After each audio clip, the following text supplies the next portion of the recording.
there is a particular kind of exhaustion, one that doesn't go away with sleep.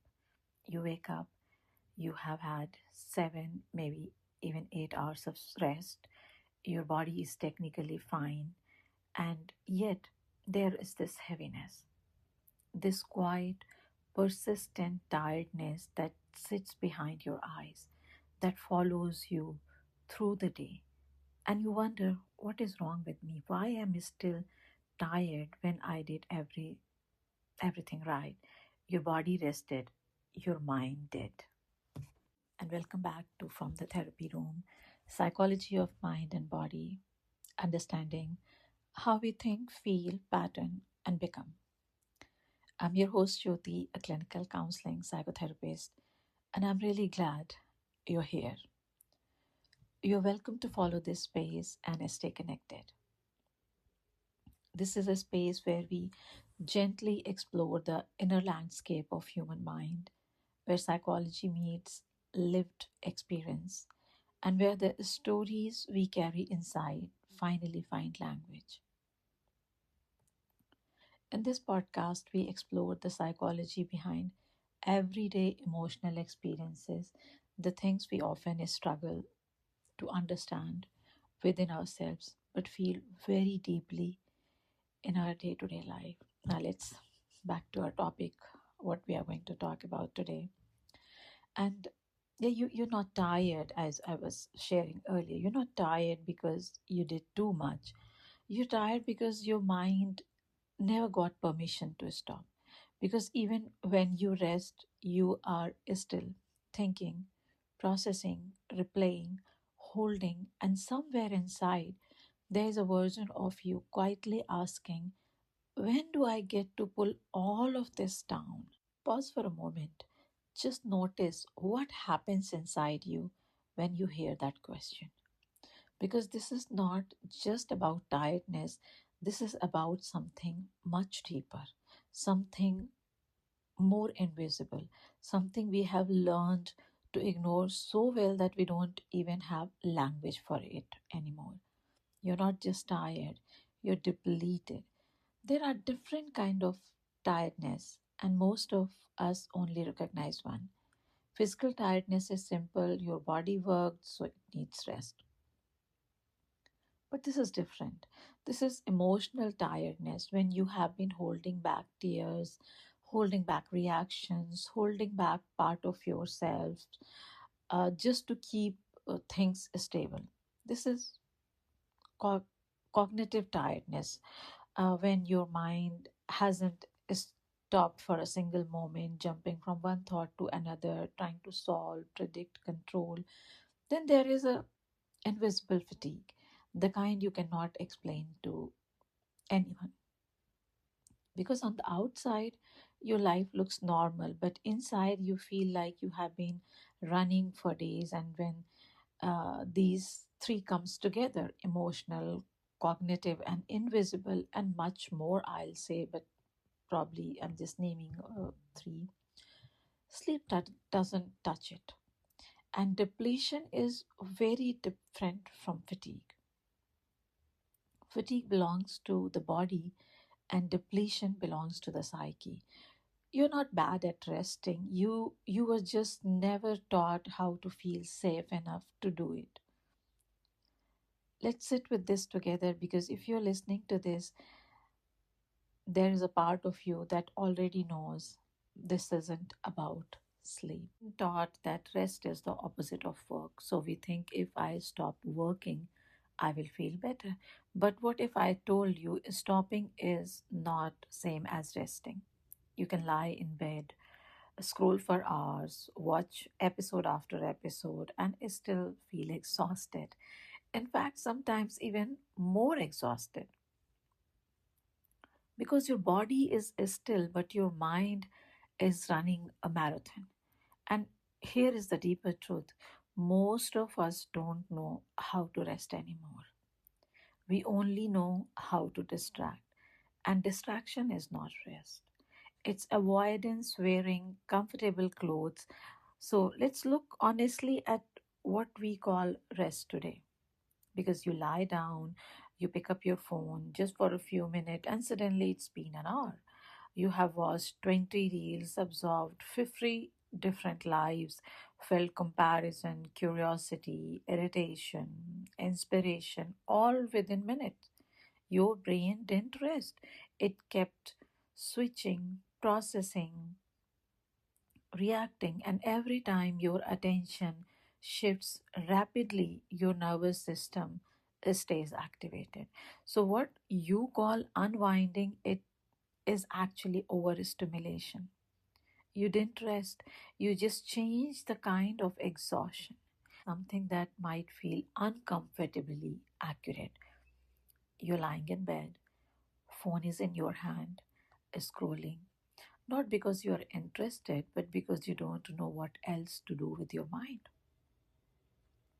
You switch from one app to another, not really watching, not really absorbing, just staying occupied. Because the moment you stop, your thoughts catch up and you don't want to meet them tonight. There is this invisible kind of load. Let me ask you something quietly. When you say you are tired, what exactly are you carrying? Is it just your work, or is it the constant thinking, the replaying of conversations, the what if, the should haves, the what will happen next? This is what we call mental load. And mental load is exhausting, believe me, but because it never switches off. Even when you are resting, there is a background noise inside you, a subtle hum of planning, worrying, anticipating, analyzing. It's like your mind is always slightly on alert, and that alertness is draining your energy. Now here's where is become I mean it become more important, because this constant thinking is not random, it is learned. Right now, as you're listening to me, notice something. Is your mind fully here, or is a part of you already somewhere else, thinking about what you have to do next, replaying something from earlier today, planning what you will say to someone? This is the mental load. It doesn't announce itself loudly, it sits quietly in the background like tabs open in the browser. Too many tabs. And even when you are not actively using them, they are draining your system. And you have gotten so used to this that silence now feels unfamiliar. And this is why you can still function. You go to work, you complete your tasks, you show up for people. I mean, from the outside, you look absolutely fine, but inside, everything feels effortful. Even small things feel like they require energy you don't have. This is what I call high functioning exhaustion, where your life is moving but you don't feel like you're inside it. You're not lazy, you're mentally overloaded. To see did this begin? Let's gently go back, not to analyze, but to understand. Think of a younger version of you. What did you have to be to feel safe? Did you have to be the responsible one, or the one who keeps everything together, or the one who doesn't create trouble, or the one who anticipates others' needs? If yes, then your mind learns something very clearly. If I stay alert, I stay safe. So now, even when there is no real danger, your system doesn't relax, because somewhere deep inside, rest feel unsafe. Let that land. Be- Because for many people, rest is not peaceful, rest is uncomfortable. When things slow down, what shows up? Thoughts you have been avoiding, emotions you haven't processed, loneliness you didn't want to feel, or questions you didn't have answers to. So instead of resting, you keep your mind busy. Not because you want to, but because your psyche learned stillness means I have to feel. And feeling was never safe. It didn't start as overthinking, it started as adaptation. As a child, you were simply trying to understand your environment. If emotions around you were unpredictable, you learned to read between the lines. If love felt conditional, you learned to anticipate expectations. If being yourself created discomfort, to adjust. And slowly your mind became a tool for survival. But what helped you survive is now exhausting you. Because the mind that was meant to respond occasionally is now always on duty. And even when care is available, something inside you hesitates. Someone asks, are you okay? And you say, yes, I'm fine. I'm perfectly okay. Not because you're hiding intentionally, but because you don't know how to let someone in without feeling like you're being too much or too vulnerable or too dependent. So you stay in control, you stay composed, you stay alone in your experience, and over time, it's not just that you are tired of doing everything, you're tired of not being able to lean. And sometimes it's not even about big social situation, it's about small things. Typing a message and rewriting it 5 times, or seeing a notification and delaying your response, wanting to call someone but not having the energy to engage. You're not avoiding people, you're avoiding the effort of being yourself around them. Because even connection has started to feel like work. And all this affects the way we behave with people too. When someone is internally exhausted, they may become emotionally unavailable, irritable, withdrawn, overly sensitive, numb, or reactive over small things. Not because they are difficult, but because their nervous system has less capacity left. Sometimes people pull away not because they don't care, but because interaction itself has started to feel overwhelming. And this creates even more guilt within us because now they are tired and also confused about why they are changing.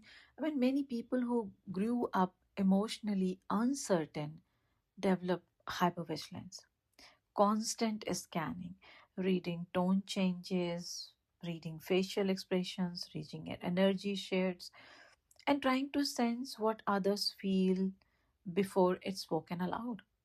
As children, this helped them adapt, but as adults, this constant monitoring becomes exhausting because the nervous system never fully rests.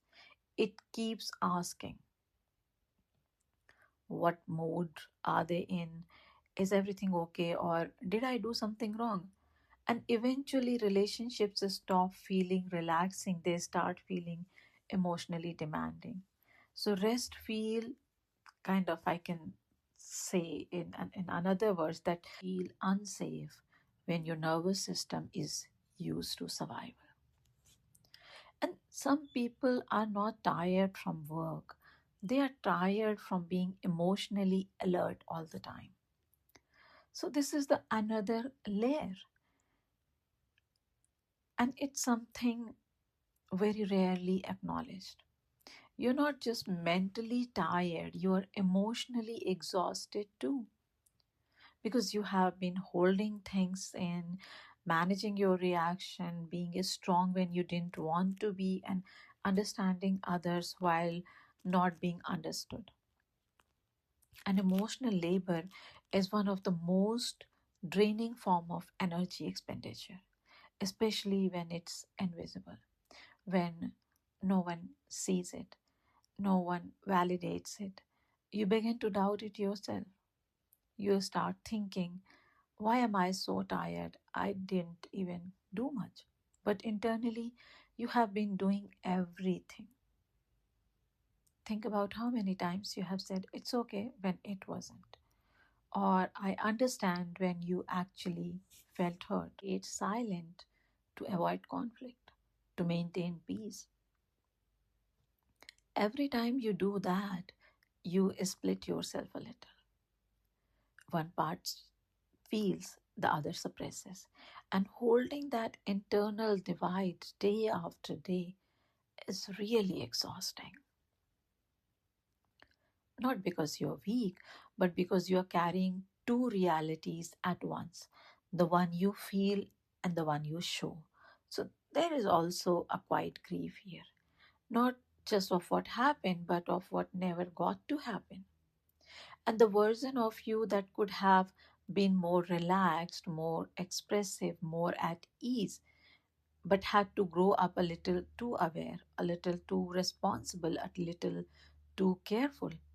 And sometimes this tiredness is grief without words. There is also something very quiet underneath this exhaustion, a part of you that wonders, why does no one see how much I am holding? Not in a dramatic way, not something you say out loud, but somewhere inside you wish someone would notice without you having to explain it. That someone would pause and say, you don't have to hold everything right now. But when that doesn't happen consistently, you learn something very subtle. I have to carry myself. And while that makes you strong, it also makes you tired in a way that rest alone cannot fix. Or something very real in today's world. Your brain was not designed for this level of stimulation. Constant notification, endless scrolling, short form content, information overload. So, I mean, rewriting text, delaying replies, doom scrolling, all the things, all the time. And your mind never gets a chance to complete a thought. And this creates sometimes, not sometimes, it creates something I call cognitive fatigue. You are consuming too much but not integrating anything.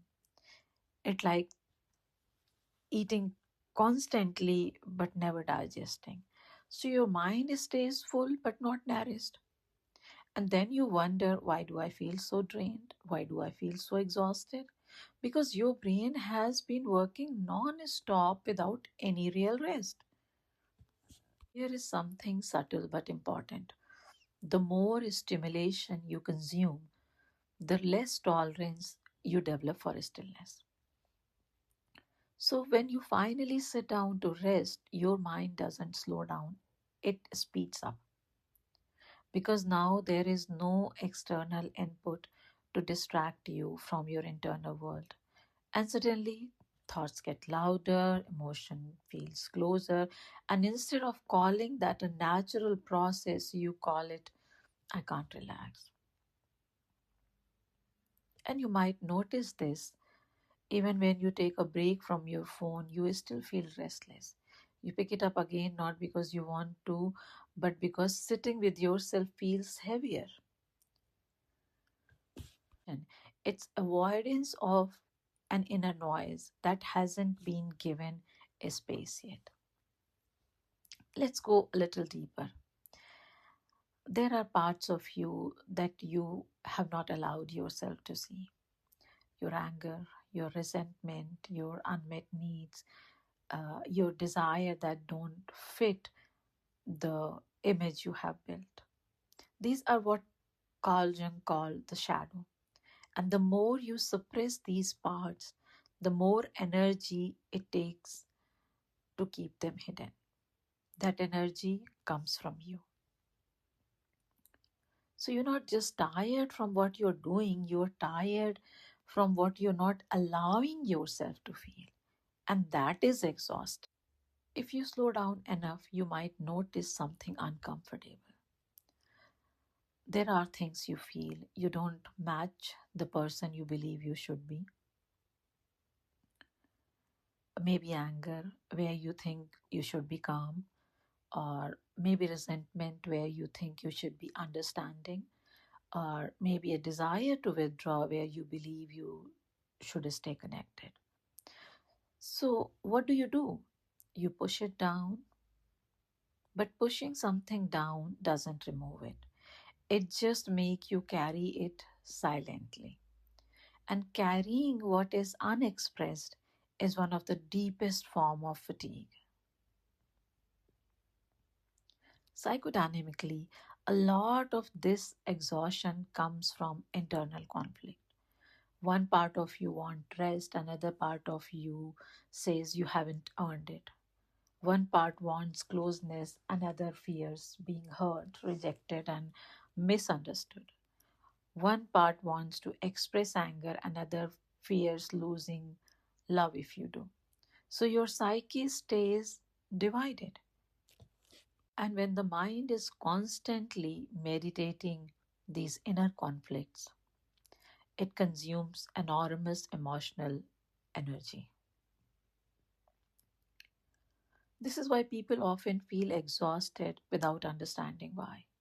Because the struggle is happening internally, silently, all day long.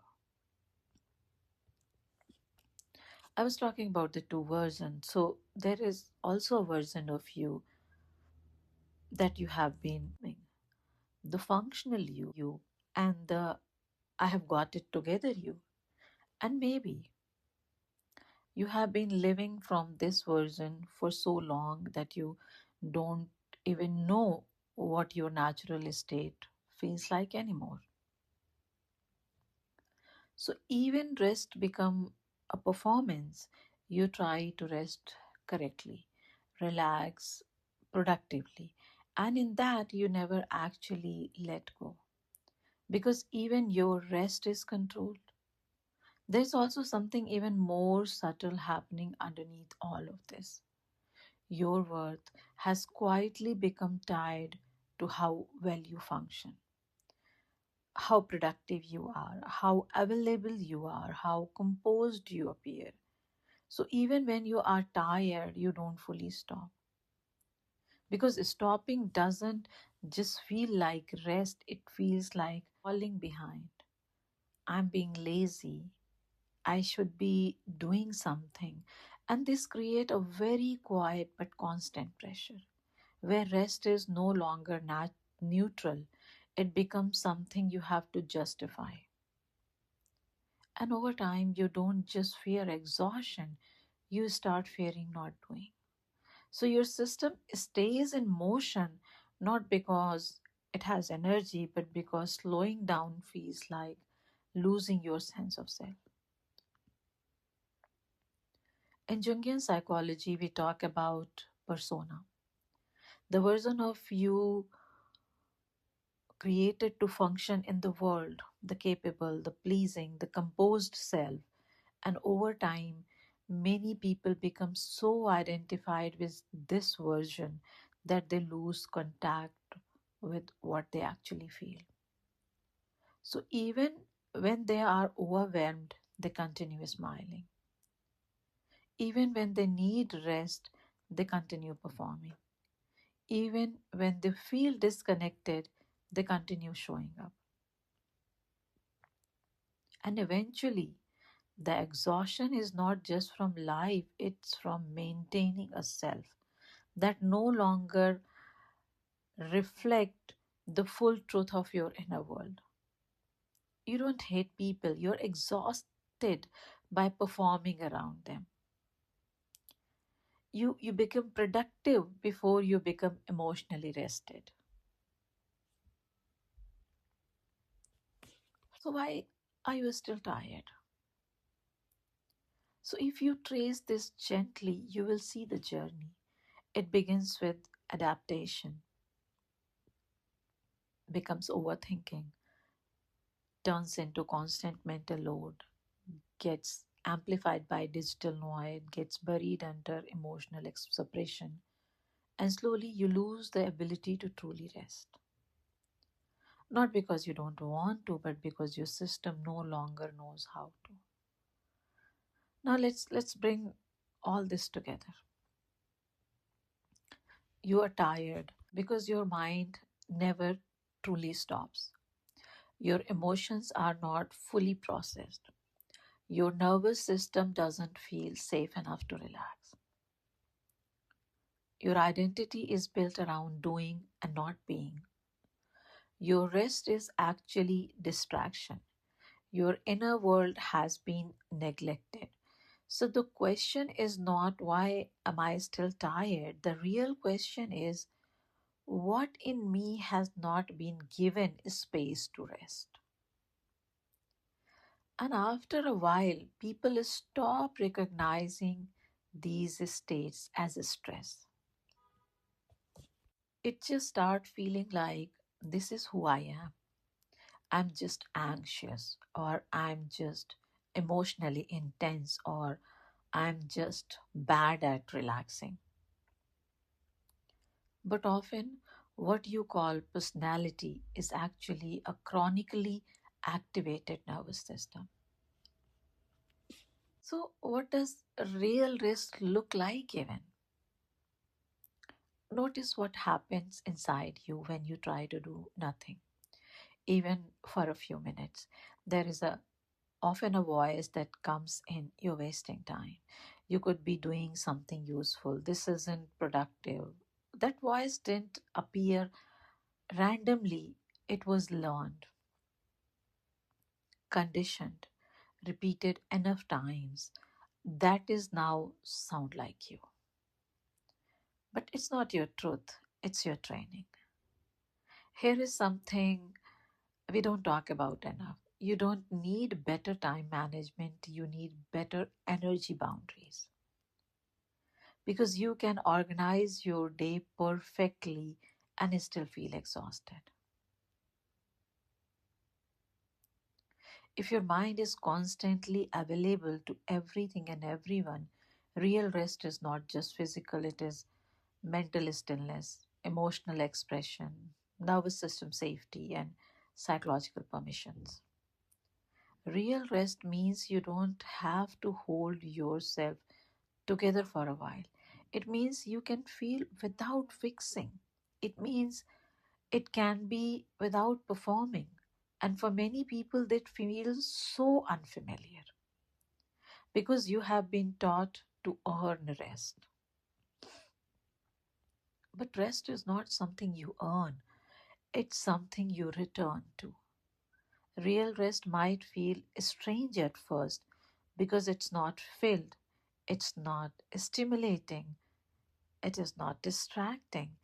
It might look like sitting quietly and noticing your thoughts without chasing them, letting an emotion rise without immediately fixing it, or closing your eyes without reaching for your phone. And at first, this can feel uncomfortable, but that discomfort is not wrong, it's unfamiliar safety. Let's try something just for a moment. Do nothing. No fixing, no understanding, just notice. Is your jaw tight? Are your shoulders slightly raised? Is your breath shallow? And if yes, that means your body is still holding something, even now. And this is how subtle this exhaustion is. You have been carrying without even realizing you are carrying. Right now, as you're listening, I want to ask yourself, when was the last time you truly rested? Not distracted, not escaped, but rested.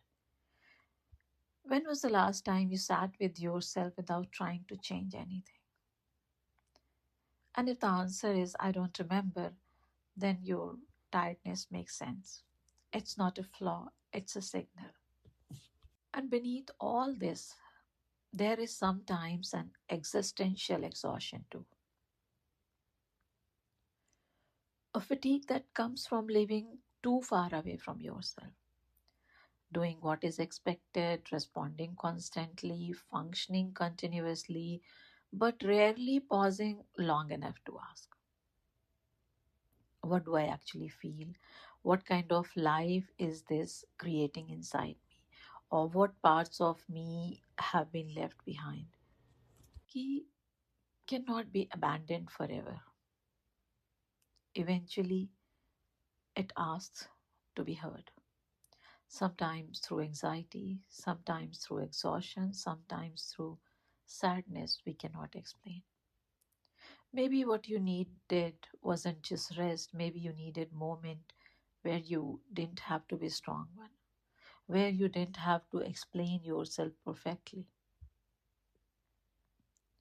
where you just could be a little undone, a little unsure, a little held. Because exhaustion doesn't always come from doing too much, sometimes it comes from going through everything without feeling accompanied. Maybe no one ever told you this, but it makes sense that you are tired. It makes sense that your mind doesn't switch off easily. It makes sense that rest feels unfamiliar. Because for a long time you didn't just live your life, you managed it. You held it together. You adapted to it.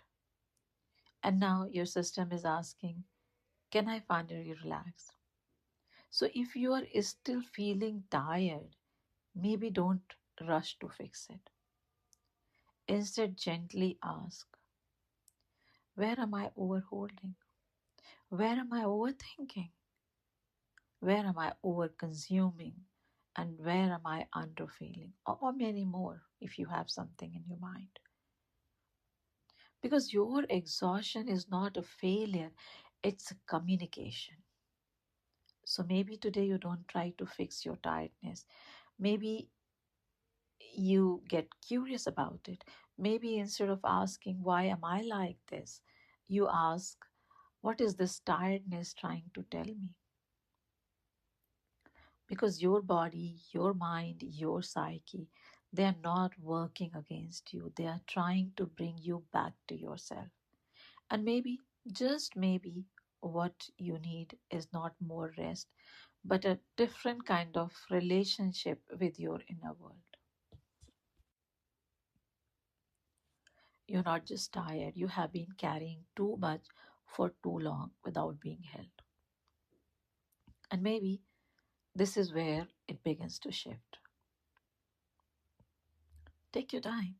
There is nothing to rush because healing is not about doing more, it's about finally allowing yourself to stop. Believe me, you're not bad at resting. You were just never taught how to feel safe enough to do it. Your body rested, your mind didn't. So, thank you for spending this time with me today. This has been from the therapy room, Psychology of Mind and Body. If this resonated with you, you can share what you felt or noticed. I would love to hear your reflection. And if you want that, you want to know some other meaningful conversation too, please put it into the comment. I will sure try my best. And if you find these conversation meaningful, you can follow or subscribe to the podcast and feel free to share it with someone who might need to hear it. So these spaces of reflection can continue to be a part of your journey. Until next time, take care of your mind, your body, and the quiet spaces within you. See you next time. I'll be sitting next besides to you. Take care.